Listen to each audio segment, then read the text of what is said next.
Bagbanдар, assalamu alaikum жамаат, кандайсыздар? Мына Инстаграмга дагы кирдик. Мурда дайыма Фейсбукта прямой эфир кылчу элек. Азыр эми Инстаграмга кирип, Инстаграмда дагы мына багбанчылык жөнүндө мына жаштарга түшүнүк бере турган маал келди окшойт. Эми азыр мына Кыргызстандын чөлкөмүндө багбанчылыктан жакшы кирешелүү ушул айыл чарба жумушу жок да. Ошон үчүн бардыгыңыздарды ушул багбанчылык кылууга чакырабыз. Эң биринчи багбанчылык кылыш үчүн кичине болсо дагы эмне билим алыш керек. Адамдын эгерде билими болсо, ошол киши ийгиликтүү багбанчылык кыла алат. Мына биздин Кыргызстандын чөлкөмүндө азыр эң жакшы болуп аткан мөмө жемиштерден айтып кете турган болсок, бул азыр ушул кокон гилес отургузсаңыздар аябай жакшы болот. Кокон гилестин килограммы азыр 200 сомдон ылдый сатылбай атат. 1 килограммы 200 сомдон сатылып атат. Башкага караганда бунун базары жакшы болот. Мына биздин Кыргызстандын чөлкөмүндө азыр 1 гектарга 1400 көчөт батат кокон гилестен.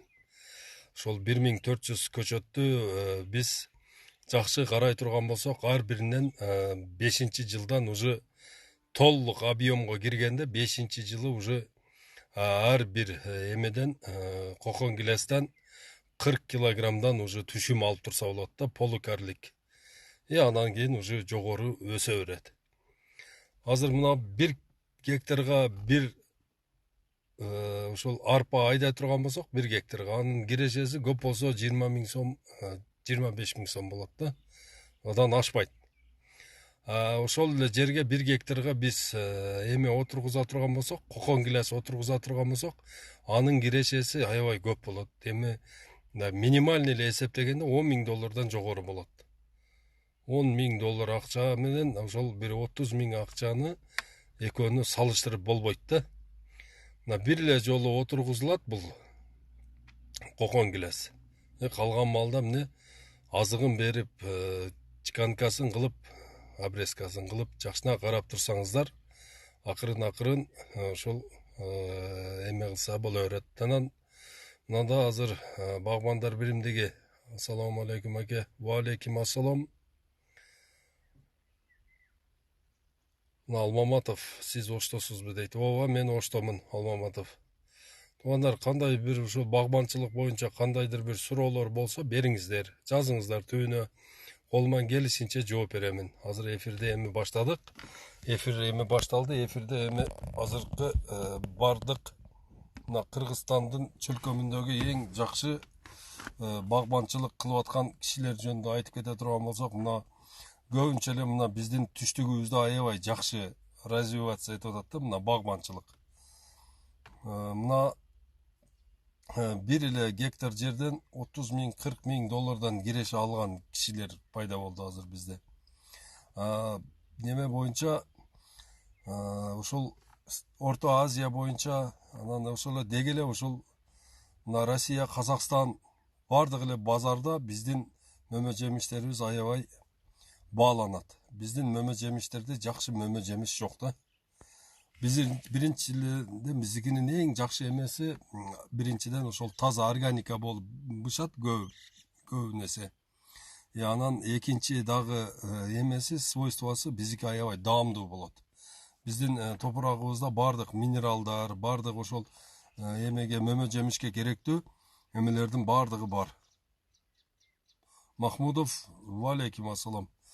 Анан мына азыркы биздин ушул тушта мына Кыргызстандын эмесинде суук жерлерге дагы эме отургузуш керек болуп атат да. Мына азыркы Нарынга, Чаткал, Чоң Алай, Алайку, мына Каракулжа, биягы эме мына Сусамыр ошол өрөөндөргө Biz азыр ошол суукта эч нерсе болбой турган азыр мына кара карагат. Кара карагаттын килограммы азыр 100 сомдон ылдый жок.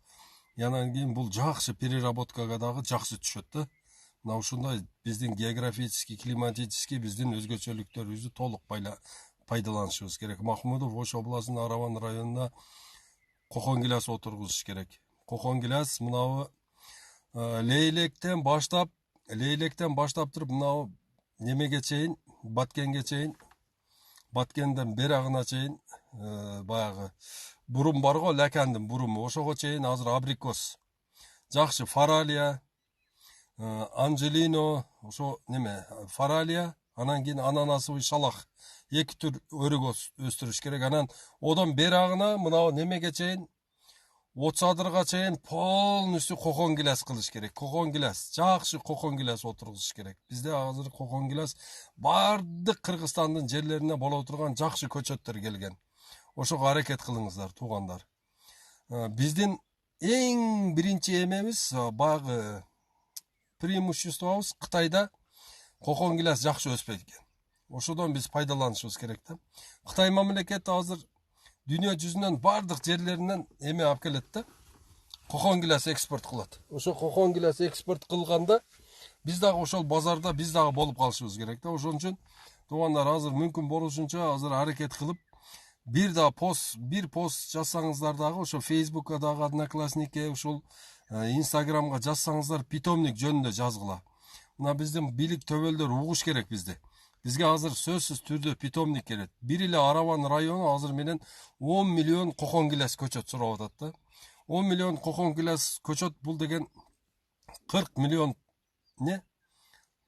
40 миллион килограмм эме да. Эми 40 миллионду эми көбөйтүп койгула. Болбойт дегенде бир $5 барып жетип сатылып эме болгон. Мына рынокто өзүбүз коебуз, Кудай кааласа. Мына ушулар жөнүндө көбүрөөк ойлонушубуз керек да. Азыр бизде сонун мүмкүнчүлүк бар. Биздин мамлекетибиз азыр бир мен айткандай ошол түштүккө түндүккө бирден питомник кылып туруп, анан кийин 50 буровой машина алып берип койгондо, ошондо биз азыр суудан дагы независимый болот элек, көчөттөн дагы независимый болот элек. Бизде деген багбанчылык, дыйканчылык кылыш үчүн мынандай шарт болот эле да. Мына ушунун баардыгын жазай турган мына жаштарыбыз, биз. Ошон үчүн талыбай, тынбай.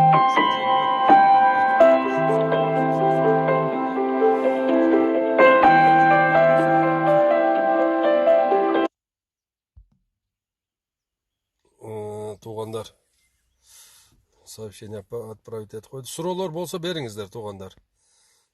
Эртеңден баштап күнүгө Instagramга чыгабыз. Ошого колуңардан келишинче ушул эфирди бөлүшүп, анан мындай соцсеттерге неме кылсаңыздар, бүгүн саат канча экен? Эртеге дагы бир 12лерде, саат 12лерде прямой эфирге чыккан аракет кылайлы. Аудитория көбөйсүн, көбүрөөк сүйлөшүп, көбүрөөк ушуну обсуждать этели. Жаштарга үйрөтүш керек болуп атат. Караган кишилер баягы эски көчөттөрдү мактап отура берет экен. Эми эски көчөттөр жакшы, аны эч ким жаман деген жок. Бирок жаңыча ойлонуп, жаңыча жашоо мезгили келди да. Мына ушул жөнүндө дагы көбүрөөк неме кылсаңыздар жакшы болот. Туура питомник болбосо кымбат көчөт алып жүрө беребиз. Мырзабек, ат башыга ошол жумгалга нарын, кочкор баардыгыңыздар силер карагат отургузушуңар керек. Карагат, анан кийин крыжовник, эже малина, малинанын өзүн, брусника, анан кийин дагы бир неме бар, морошка деген. Ушуларды отургузушуңар керек. Силер жака ушул аябай жакшы болот.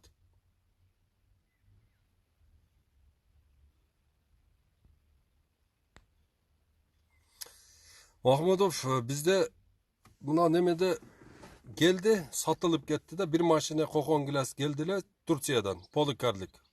Аябай жакшы көчөт экен, талап алып коюшту. Келерге Кудай калса көбүрөөк болот. Анан кийин эртераак келип, мына ушул Ошто жакшы база бар. Ошол базага келип, колуңуздардан келишинче эме кылышыңар керек. Аракет кылышыңар керек. Ошол кишилер силерге эмени бериш керек да. заявканы берсеңиздер, ошолор силерге кагаз жазып берет, мынанчанчы жылы мынандай эмеде силер сөзсүз аласыңар деп. Асан, привет.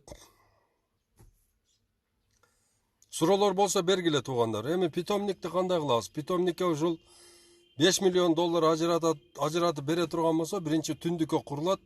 Ал жерде 200 гектар жери болот, 20 гектар теплицасы болот, административный зданиясы болот, лабораториянын өзү болот. Анан кийин ошол жерге иштей турган ишчилердин жатаканасы, анан багы транспорт, трактор баардыгын чечебиз. Ушуну менен 5 миллион доллар кетет да. Ошого биз мамлекеттен ошо 5 миллион доллар ажыратып, ушул ишти ордуна коюп бергиле деп ошого аракет кылып атабыз. Ошол, анан бул жерде жалаң жаңы оборудованиялар келет.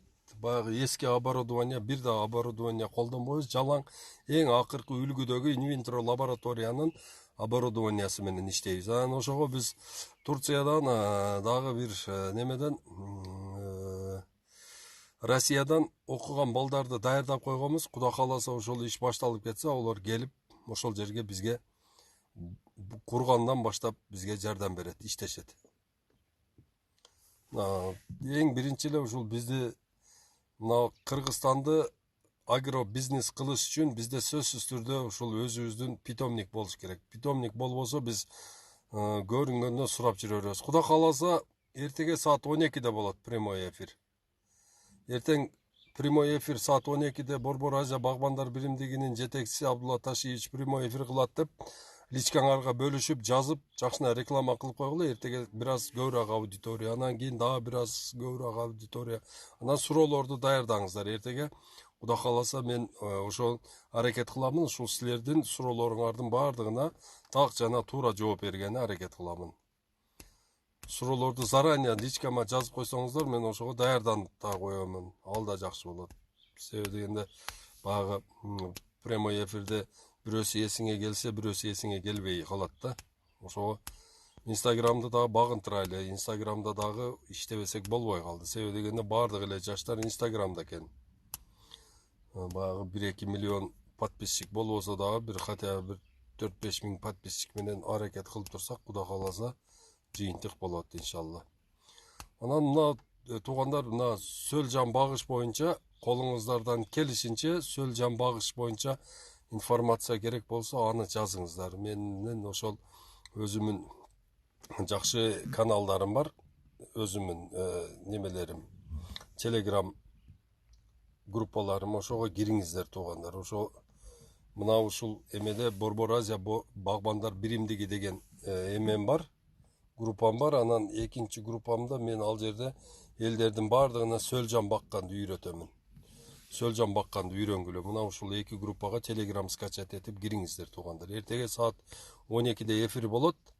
12-ден өтүп, 12-де ошо эстетип койсоңуздар, жазып, чалып, мен эсимен чыгып калбасын. Мейли, кайрадан эфирден жолугушканга чейин аман болуңуздар.